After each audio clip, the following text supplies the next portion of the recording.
ang bantay salita ng Kristiyanong mapagtagumpay. For the mouth of the Lord had spoken it.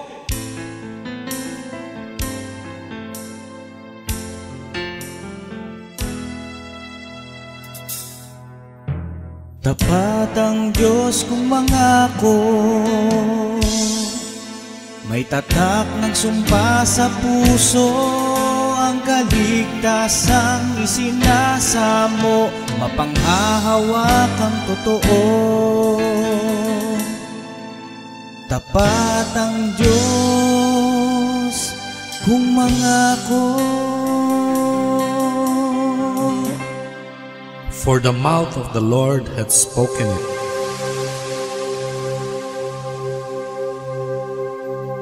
Lahat tayo ay nakaranas na ng mga kabiguan sa buhay. Nabigo tayo sa ating pag-asa sa ating kapwa na nagdulot sa atin ng pagdaramdam at ng sakit ng kalooban. Nabigo din tayo maging sa mga bagay na ating ginagawa sa ating mga buhay. Inasahan natin na ang ating ginagawa at kaganapan nito ay magdudulot ng pakinabang at kaligayahan sa atin. May mga hangarin din tayo na nais nating makamit o maabot. Pinagsisikapan na magawa at inaasahan na sa hinaharap na panahon ay ating makamit. Subalit ng ating makamit at maganap na ay tila hindi pa sapat upang maligayahan tayo at makadama ng kasiyahan o kakontentuhan. Dahil dito ay hinahanap natin ang kapupunan sa mga bagay na iniaalok ng mundo upang ganap na maligayahan tayo at mabuhay na kontento o nasisiyahan. Ganun pa man, kulang at kulang pa rin ang ating nadarama.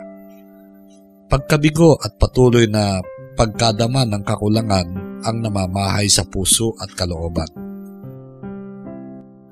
Ang maraming tao ay nabubuhay sa nakaraang at sa kasulukuyan lamang.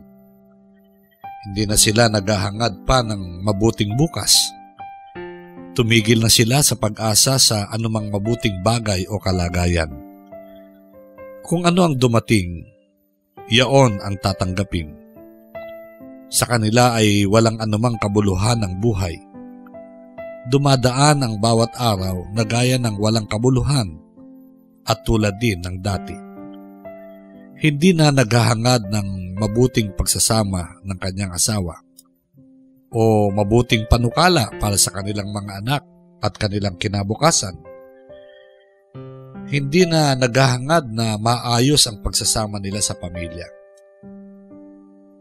Maging magandang trabaho o marisolba ang suliranin.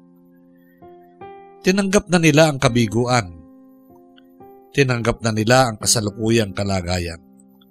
Sa marami, ang buhay ay gaya lamang ng gulong na patuloy sa pan-ikot. Para sa marami, ang buhay ay walang kabuluhan, walang kadahilanan. Sinasabi sa Ecclesiastes, walang kabuluhan ng mga walang kabuluhan, sabi ng mga ngaral. Walang kabuluhan ng mga walang kabuluhan. Lahat ay walang kabuluhan.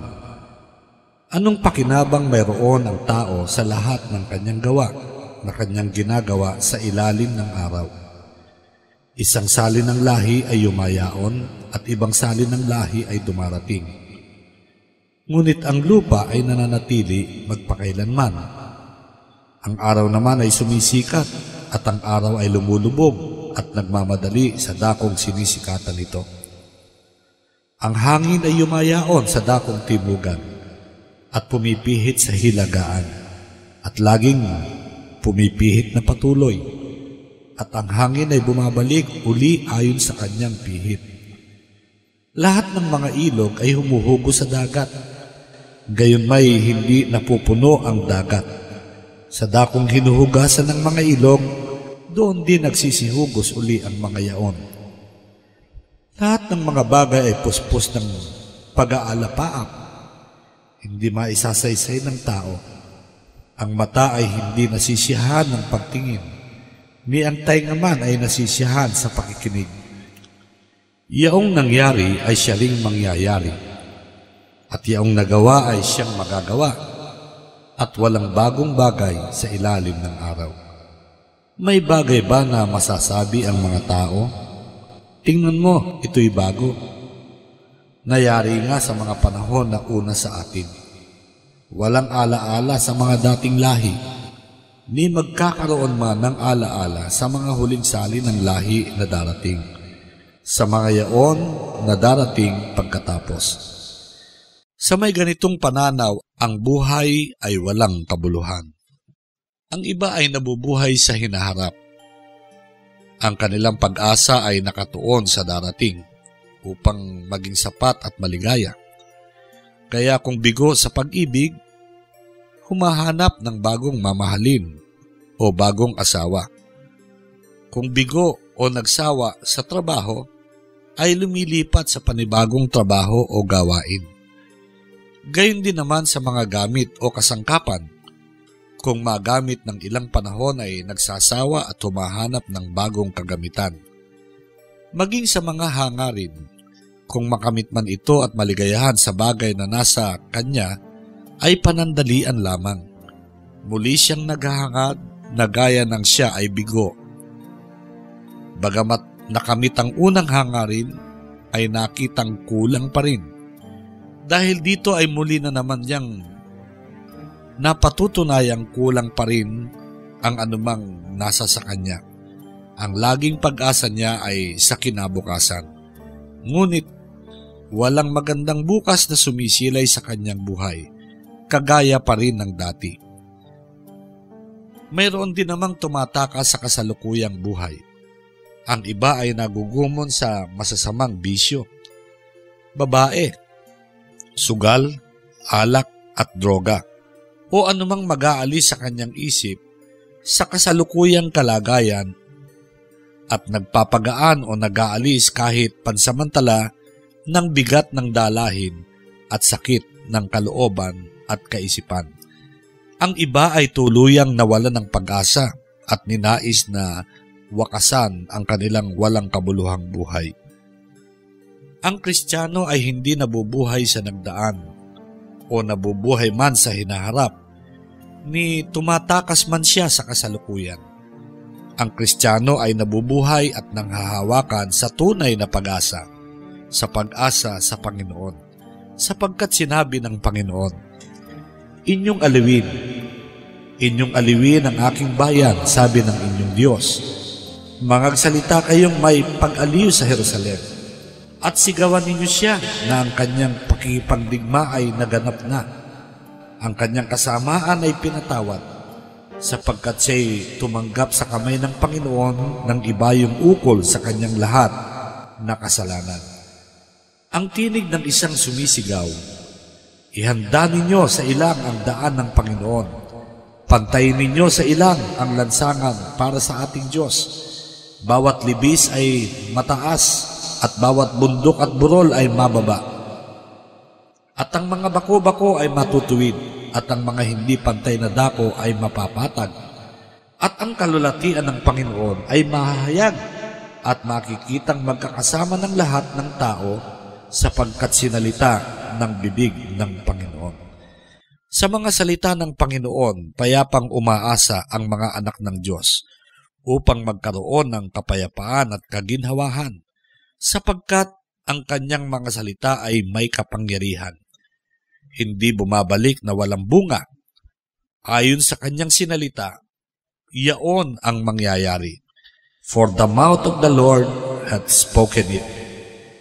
Kundi sila'y uupo bawat isa sa ilalim ng kanyang punong ubas at sa ilalim ng kanyang punong igos, at walang tatakot sa kanila, sapagkat sinalita ng bibig ng Panginoon ng mga hukbo. Aaliwin ng Panginoon ang kanyang bayan, ang kanyang iglesia. Aaliwin sa makatwid ay bibigyan ng Diyos ng pag-asa at katapangan ang kanyang mga anak. Hindi aalisin ng Diyos ang anumang mga balakid o mga pagsubok o mga tiisin, ngunit bibigyan ng Diyos ng kalakasang galing sa Kanya upang matiis ang mga bagay na ito at maaliw sila ng kaaliwang nauukol sa Panginoon. Opo, sinabi ng ating Diyos na tayo ay aaliwin. Hindi ito salita lamang ng tao na hindi natin mapanghahawakan. Ang kaaliwan ay darating sa atin sapagkat ang pakikipagbaka ay tapos na. Ang mga kasamaan ay pinatawad na. Ang Panginoon ay pumarito sa mundo upang tayo ay iligtas sa pamamagitan ng kanyang pagtubos sa atin. Pinatawad na niya tayo sa ating mga pagsalangsang at inilayo tayo sa sumpa ng kanyang kagantihan. Malaya na tayo. Kanya tayong hinirang na mga anak na tagapagmana. Ang kamatayan niya sa krus nang siya ay magkatawang tao ay naging hudyat ng pagtatagumpay nating mga Kristiyano laban sa lahat ng mga kaaway at suligi ng kasamaan. Tayo ay nagtagumpay na kasama ni Kristo. Opo, wala nang kabiguang hindi natin mapagtatagumpayan na may pagtitiis. Walang suliranin na hindi maaayos at mga kapigatian o pagsubok na hindi natin makakayanang lakaran. Bakit? Sapagkat sinalita ng bibig ng Panginoon. Si Haring David ay nanalangin sa Panginoon upang mailigtas sa kamay ng kaaway. Upang ang iyong minamahal ay maligtas, magligtas ka ng iyong kanan at sagutin mo kami. Nagsalita ang Diyos sa kanyang kabanalan. Ako'y magsasaya. Aking hahatiin ng Sekem at susukatin ko ang libis ng Sukot. Gawaran mo kami ng tulong laban sa kaaway sapagkat walang kabuluhan ang tulong ng tao. Sa tulong ng Diyos ay gagawa kaming may katapangan sapagkat siya ang yayapak sa aming mga kaaway. Ayon sa pangako ng ating Amang Diyos ay didinggin niya ang ating tinig sa panahon ng ating mga pangangailangan. Mangyayari nga na bago sila magsitawag, sasagot ako, at samantalang sila'y nangagsasalita, aking didinggin. Kaya't samantalang nananalangin si David sa Panginoon, ay naalala niya ang sagot ng Diyos ng una pa man. Nagbigay ka ng watawat sa nangatatakot sa iyo upang maiwagayway dahil sa katotohanan. Upang ang iyong minamahal ay makaligtas, magligtas ka ng iyong kanan at sagutin mo kami. Nagsalita ang Diyos sa kanyang kabanalan. Ako'y magsasaya, aking hahatiin ang Sekem, at aking susukatin ang libis ng Sukot. Kung magsalita na ang Panginoong Diyos sa kanyang kamahalan, sa kanyang walang hanggang kapangyarihan, at sa katotohanan ng kanyang mga salita, dapat na tayong magsaya, mga kapatid. Alisin na natin ang pangamba, ang kawalan ng pag-asa, bagkos ay tanggapin natin ang kanyang mga salita na gagawin ng Diyos ang ayon sa kanyang mga sinabi. Ang Diyos ay hindi tao na magsisinungaling, ni anak ng tao na magsisisi. Sinabi ba niya at hindi niya gagawin? O sinalita ba niya at hindi niya isasagawa? Ni hindi siya nagbabago sa kanyang mga pangako at walang sino mang magpapawalang kabuluhan o pipigil sa kanyang mga salita. Sapagkat pinanukala ng Panginoon ang mga hukbo at sinong wawala ng kabuluhan at ang kanyang kamay ay nakaunat at sino ang mag-uurong. Ang Panginoon na nagsalita sa kanyang kamahalan ay nagsasalita sa kanyang buong kapangyarihan. Nakataya ang kanyang pangalan bilang hari ng mga hukbo ng dakilang Diyos magpakailanman ng makapangyarihan sa lahat. Dahil dito, mga minamahal na mga kapatid, yamang nalalaman natin ang maraming mga pangako ng Panginoon sa atin, mangagkatuwa tayo sapagkat gagawin ng Diyos ang ayon sa kanyang mga salita. Sampalatayan ng lubos ang kanyang mga salita at sa pamamagitan ng pananampalataya ay magkaroon tayo ng kaligayahan. Tulad ni Haring David, sapagkat nagsalita ang Panginoon, siya ay tumindig. Gumawa siya at kumilos ng kasang-ayon sa sinalita ng Panginoon sa kanya. Gumawang may katapangan at pananampalataya, for the mouth of the Lord had spoken it. Ang larawan ng may buong pananampalataya sa mga salita ng Diyos ay ganito. Kundi sila'y uupo, bawat isa sa ilalim ng kanyang punong ubas at sa ilalim ng kanyang punong igos at walang tatakot sa kanila sapagkat sinalita ng bibig ng Panginoon ng mga hukbo.